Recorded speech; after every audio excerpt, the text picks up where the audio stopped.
Sir जी, मेरे अबू ये कहते हैं कि अगर आपका सर्कल गोल हो जाए, अलिफ सीधा हो जाए और आपकी लाइन के ऊपर लाइन ठीक हो जाए तो आपकी हरूफ तहज्जी ठीक हो जाती है। उनकी बेसिक शेप बनानी आ जाए तो 2 हरफ़ी हरूफ ठीक हो जाते हैं। जब वो आपस में आप उनको जॉइंट करने लग पड़ते हैं तो पूरा एक लफ्ज़ बनता है। जब वो लफ्ज़ बन जाता है तो फिर पूरा एक सेंटेंस लिखते हैं। बच्चा पढ़ता भी अच्छा, सुनाता भी अच्छा, याद भी अच्छा करता है, और वो अच्छे से लिख नहीं सकता। तो ऐसे बच्चे जो हैं बेचारे वो बाद में परेशान भी होते हैं। तो इस चीज़ का ना कोई टीचर है, ना कोई सिलेबस है, ना कोई पीरियड है। कासिम अली शाह साहब ने मुझे अप्रिशिएट करते होते एक ट्रैक भी दे दिया। एक गुरु, एक मेंटोर की ये आदत है कि वो पंजाबी में कहते हैं कि वो चूंगा भी दे देते हैं। उन्होंने जो मुझे चूंगे में जो मशवरा दिया था ना, वो आज उस मशवरे ने मुझे बॉर्डरलेस कर दिया है। आज मुझे मैनचेस्टर से, लंदन से, दुबई से, सऊदीया से, मक्का मुकरमा से रात को मुझे कॉल आई हुई थी।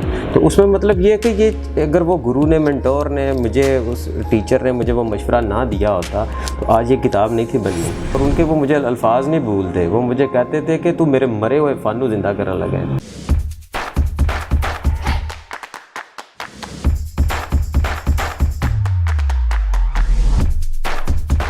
अस्सलाम वालेकुम नाज़रीन, मैं हूं आपका मेज़बान मेहरान नासिर और आप देख रहे हैं सफ़र.pk। नाज़रीन, आपने अक्सर बच्चों को ये तो कहते सुना होगा कि हमने पेपर बहुत अच्छा याद किया, हमने सारा सिलेबस याद किया, हम पेपर भी बहुत अच्छा करके आए, लेकिन हमारे नंबर नहीं आए। तो उसके पीछे उनकी लिखाई का अच्छा होना भी एक बहुत बड़ी वजह होती है कि जिस बिना पे अगर लिखाई अच्छी नहीं है तो उनके नंबर्स भी कम आते हैं। आज हम आपकी मुलाकात एक ऐसी शख्सियत से करवाने जा रहे हैं जो कि राइटिंग एक्सपर्ट हैं और उन्होंने बहुत सी किताबें भी लिख छोड़ी हैं, जिनमें उनकी सर-ए-फ़हरिस्त जो किताब है वो है येस यू कैन राइट। इसमें उन्होंने वो तमाम टूल्स एंड टेक्निक्स के बारे में बताया कि जिससे बड़े और छोटे अपनी लिखाई जो है उसको बेहतर कर सकते हैं। जी हाँ, ये कासिम अली शाह साहब के शागिर्द भी हैं, CEO एप्पल आर्ट क्लब जनाब नवीद इकबाल साहब। अस्सलाम वालेकुम सर। वालेकुम अस्सलाम। सबसे पहले तो नवीद इकबाल साहब, मुझे ये बताइए कि आपको ये इंटरेस्ट किस तरह से आया कि यार राइटिंग स्किल जो है इसके ऊपर भी काम किया जा सकता है और राइटिंग स्किल को भी हम इम्प्रूव कर सकते हैं, इसको लोगों को सिखा सकते हैं। बहुत शुक्रिया मेहरान भाई आपका, आपने इस काबिल समझा और इस इवेंट का मुझे हिस्सा बनाया। मैं मशकूर हूँ आपकी पूरी टीम का भी। सबसे पहले आपके सवाल का जवाब मैं कुछ इस तरह से दूंगा कि मैं बेसिकल एक एजुकेशनल फैमिली मेंबर हूँ, टीचर सन भी हूँ, मेरा अपना अदारा भी है और मैंने ये सारी चीज़ जो थी गॉड गिफ्टेड तो होता ही है, लेकिन यह है कि मैंने अपने पेरेंट्स से इस चीज़ को ज़्यादा लिया। मैं अप्रिशिएट करूँगा अपने वालिदैन को।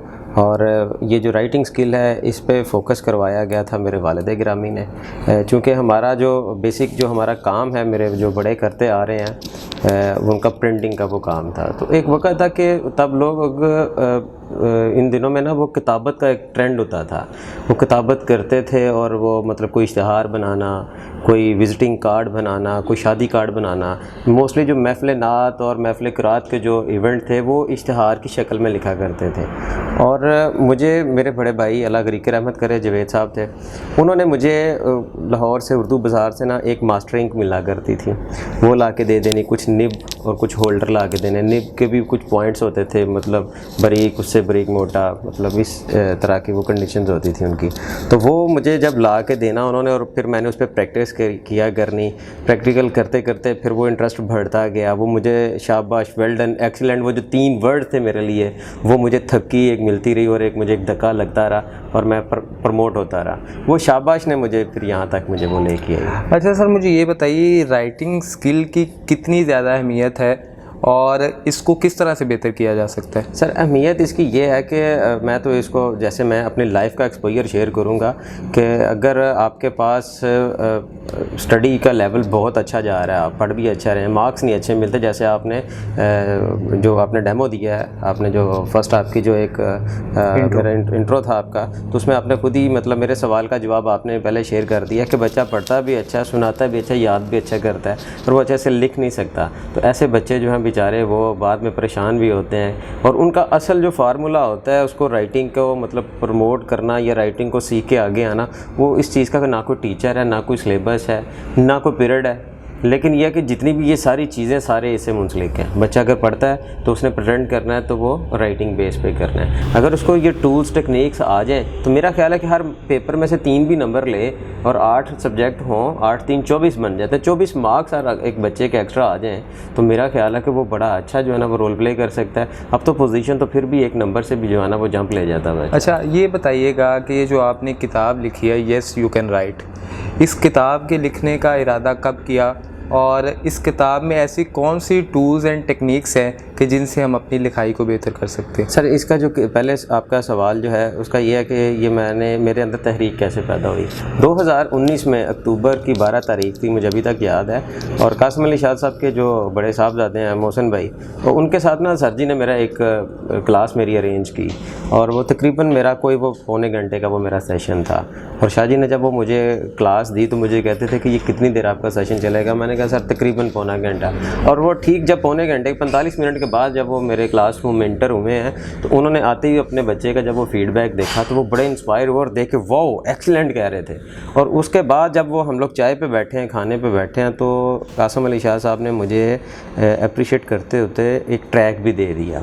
एक गुरु, एक मेंटोर की ये आदत है कि वो पंजाबी में कहते हैं कि वो चुंगा भी दे देते हैं। उन्होंने जो मुझे चुंगे में जो मशवरा दिया था ना, वो आज उस मशवरे ने मुझे बॉर्डरलेस कर दिया है। आज मुझे मैनचेस्टर से, लंदन से, दुबई से, सऊदीया से, मक्का मुकरमा से रात को मुझे कॉल आई हुई थी।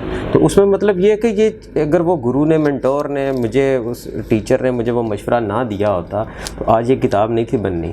उन्होंने उस टाइम मुझे, जब हम चाय पे बैठे थे, तो उन्होंने मुझे ये लफ्ज़ बोले थे कि यार आपके पास ये जो स्किल है इसको जस्ट ट्रेनिंग के हद तक ना रखो, इसको ना रिटन फॉर्म में पहले रफली तैयार करो, फिर कंप्यूटराइज करो, इसको किताब की शक्ल में स्किल को लेके आओ। तो मेहरान भाई, मैं वो फार्मूला मैंने फिर उस पर दिन रात काम किया। फिर काम करते करते मैंने इस किताब को पहले रफली प्रिंट आउट निकाले, प्रूफ रीडिंग हुई। वक़्त के बहुत बड़े उस्ताद थे खुर्शीद आलम गौहर साहब, उनकी खिदमत में भी हाज़िर हुआ इसका डाटा लेके। उन्होंने भी मुझे शाबाश दी और उनके वो मुझे अल्फाज नहीं भूलते। वो मुझे कहते थे कि तू मेरे मरे हुए फ़न ज़िंदा करने लगे। मतलब ये था कि अब लोग ज़्यादा कंप्यूटर पे, मोबाइल पे आ चुके हैं, लेकिन जो आपकी जो हाथ की स्किल है उसको छीना जा चुका था। लेकिन ये है कि मैंने इस चीज़ पे काम किया।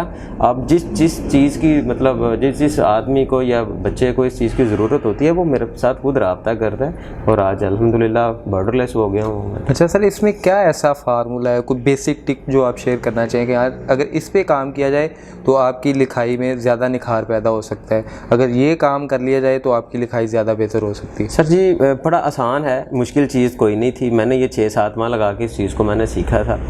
लेकिन यह है कि मैं इसको कोई 1 घंटे 1.5 घंटे के सेशन में मैं डिलीवर करने की पूरी कोशिश कर देता हूँ। फिर उसके बाद वो जितना बच्चा प्रैक्टिकल कर ले या टीचर प्रैक्टिकल कर ले उतना वो पॉलिश भी होता जाएगा।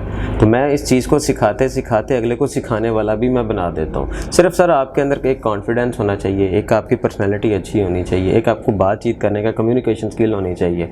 तो आप सीखने के साथ साथ आप लोग सिखाने वाले भी बन जाते हैं। लेकिन आपका सवाल को मैं सेकंड करता हूँ कि आपने जो सवाल किया कि इसके बेसिक चीज़ें कौन सी हैं, तो इसमें सर ये कि 7 पॉइंट्स हैं, वो इंग्लिश में है और हरूफ तहजी के जो 4 वर्ड्स हैं हमारे जो बेसिक बनते हैं, अलिफ बे जीम दाल। सर जी, मेरे अबू ये कहते हैं कि अगर आपका सर्कल गोल हो जाए, अलिफ सीधा हो जाए और आपकी लाइन के ऊपर लाइन ठीक हो जाए तो आपकी हरूफ तहजी ठीक हो जाती है। उनकी बेसिक शेप बनानी आ जाए तो 2 हरफी हरूफ ठीक हो जाते हैं। जब वो आपस में आप उनको जॉइंट करने लग पड़ते हैं तो पूरा एक लफ्ज़ बनता है। जब वो लफ्ज़ बन जाता है तो फिर पूरा एक सेंटेंस लिखते हैं। सेंटेंस लिखने की जब वो मतलब आपकी महारत पूरी हो जाती है, एक्सपर्टी आ जाती है, तो ऑटोमेटिकली आपने चंद चीज़ें ऐसी हैं, 3 से 4 ऑप्शन होती हैं कि आप उसको पैराग्राफ की शक्ल में आप ड्रा कर सकते हैं। तो इसी में आप प्रैक्टिस करते रहते हैं तो आपकी एक चीज़ परफेक्ट हो जाती है। आप सर कासिम अली शाह साहब के शागिर्द भी रहे, तो कासिम अली शाह साहब के साथ वाबस्तगी भी रहने के बावजूद कोई आपने एक अपना अदारा एप्पल आर्ट क्लब के नाम से बना लिया, तो एप्पल आर्ट क्लब को आप कहाँ देखते हैं, उस हवाले से हमें कुछ बताइए। आपने जो सवाल किया इसको मैं समराइज़ करता हूँ चंद इशारात पे कि जब मेरे पास ये स्किल्स थी ना तो मेरे पास अपना प्लेटफॉर्म कोई नहीं था।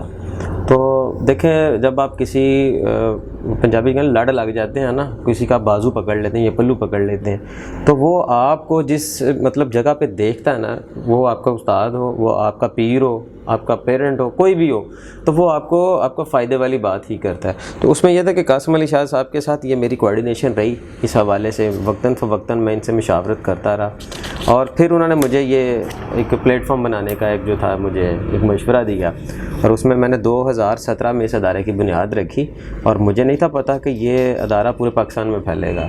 और ये कि 1.5 साल मैंने इस पे मैंने फ़ोकस किया, मेहनत की। आज अल्हम्दुलिल्लाह पाकिस्तान के जो बिग सिटीज़ हैं उनमें तकरीबन 8 से 10 शहर बनते हैं। रात को भी मुझे एक सखर से एक मैडम की कॉल थी कि हम लोग चाहते हैं कि आप लोग सखर में इस प्रोजेक्ट को लॉन्च करें। कराची में भी अल्हम्दुलिल्लाह काम शुरू हो चुका हुआ है। अब ये इंशाल्लाह पेशावर और एक दो और सिटीज़ में ये बात चल रही है, इंशाल्लाह कमिंग डेज़ में पूरे पाकिस्तान में फैलेंगे। अच्छा सर, ये जो आपकी किताब है यस यू कैन राइट, कुछ लोग जो अवेलेबल नहीं होते, नारोवाल से नहीं हैं या किसी और जगह से हैं, तो अगर वो ये किताब ख़रीदना चाहें तो उनके लिए क्या तरीक़ाकार है? और इसके अलावा आप कुछ सेशंस भी अरेंज करते हैं, अगर वो आपके कोई सेशन अरेंज करना चाहते हो तो उनके लिए आप क्या पैगाम देना चाहते हैं? सर एप्पल आर्ट क्लब का ये मैं आपको कुछ अपने कॉन्टैक्ट्स वगैरह देता हूँ, आप स्क्रीन पे दीजिएगा, ताकि जो हमारे देखने वाले लोग हैं वो भी इसी चीज़ से फ़ायदा हासिल कर सकें। और यह है कि इस किताब को हमने ऑनलाइन भी हमने इसको वायरल कर दिया हुआ है। कमिंग डेज़ में ये हमारा इंशाल्लाह पूरे पाकिस्तान में नेटवर्क फैल रहा है। जिस इलाके में भी हमारा ये प्रोजेक्ट होगा, उस बंदे को उस एरिया से भी ये किताब ईजी हो जाएगी। अब तो वैसे भी ऑनलाइन एक आम ट्रेंड हो चुका हुआ है, अब तो ऑर्डर करते हैं तो वेरी नेक्स्ट डे वो चीज़ उन तक डिलीवर हो जाती है।